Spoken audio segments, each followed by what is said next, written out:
প্রতি বছর প্রায় ৮০ লক্ষেরও বেশি মানুষ মারা যাচ্ছে জাস্ট এই একটা কারণে, Smoking. Smoking. Smoking. Smoking. Smoking. Smoking.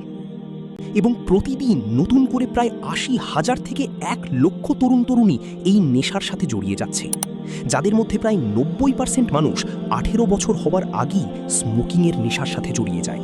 আর প্রতিদিন অসংখ্য মানুষ cancer, brain stroke, heart attack এবং লাং ডিজিজেসের মাধ্যমে মারা যাচ্ছে। এখন মূল প্রশ্ন হচ্ছে, এর শেষ পরিণতি কী?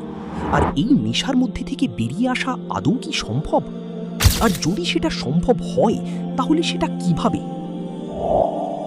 যখন একজন স্মোকার স্মোকিং করে তখন তার শরীরে ৭০০-এরও বেশি কেমিক্যাল ধোঁয়ার মাধ্যমে প্রবেশ করে।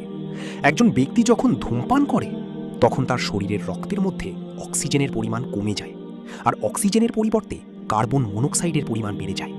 এরপর স্মোকারের হার্টকে অক্সিজেন লেভেল ঠিক রাখার জন্য বেশি পরিমাণে পাম্প করতে হয়, যাতে বডি পার্টগুলো তাদের প্রয়োজন অনুযায়ী অক্সিজেন পায়।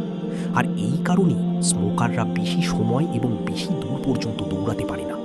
অল্প কাজ করলেই হাঁপিয়ে যায়, কারণ তাদের রক্তে অক্সিজেনের পরিবর্তে কার্বন মনোক্সাইডের পরিমাণ বেশি থাকে।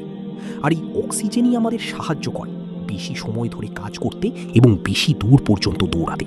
গবেষণায় দেখা গেছে, একজন স্মোকার যখন স্মোকিং করে তখন ঠিক ওই সময় বা তার পরপরই তাদের হার্ট অ্যাটাক হওয়ার সম্ভাবনা ২০০ থেকে ৪০০% পর্যন্ত বেড়ে যায়। আর একজন স্মোকার যখন অনেক দিন ধরে স্মোকিং করে তাহলে তার লাংসের অবস্থা এতটাই খারাপ হয় যে ফুসফুসের নিজেকে পরিষ্কার করার ক্ষমতাই নষ্ট হয়ে যায় এবং ক্যান্সার পর্যন্ত হয়ে যায়, যা একজন স্মোকারকে অকাল মৃত্যুর দিকে ঠেলে নিয়ে যেতে পারে। চলুন এবার আমরা দেখে নিই যে যদি একজন স্মোকার বা ধূমপানকারী ব্যক্তি স্মোকিং করা বন্ধ করে দেয় তাহলে তার শরীরে কি কি ঘটবে।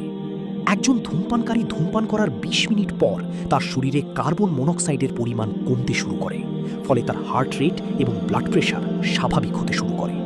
সিগারেট খাওয়ার ২ ঘন্টা পর ধূমপানকারী ব্যক্তির আবার সিগারেট খাওয়ার ক্রেভিং শুরু হয় এবং তার ব্রেন সিগারেট খাওয়ার জন্য পাগল হয়ে যায়। আর এই সময় যদি সে সিগারেট খেতে না পারে বা সেই পরিবেশ না থাকে, তখন সেই স্মোকারের মধ্যে অ্যাংজাইটির মাত্রা প্রচুর পরিমাণে বেড়ে যায়, কারণ এটা তার শরীরে নেশার মতো কাজ করছে।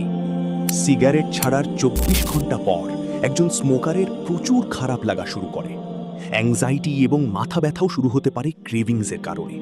আর ২৪ ঘন্টা পর তার কাশি এবং কফ বের হওয়া শুরু করবে। আর এটা কোনো খারাপ জিনিস নয়, কারণ স্মোকারের বডি তার লাংসের ভিতরে টক্সিনস এবং নোংরা কেমিক্যালসগুলোকে বাইরে বের করার চেষ্টা করে। সিগারেট ছাড়ার ২৪ ঘন্টা পর একজন স্মোকার এতটাই সুস্থ হয়ে যায় যে তার হার্ট অ্যাটাক বা স্ট্রোক হওয়ার সম্ভাবনা অনেকাংশে কমে যায়।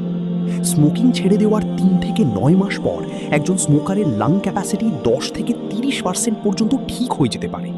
আর একজন স্মোকার যদি টানা ১ বছর স্মোকিং ছেড়ে দিতে পারে তাহলে তার শরীরে ক্যান্সার হওয়ার যে ঝুঁকি ছিল তা কমতে শুরু করে।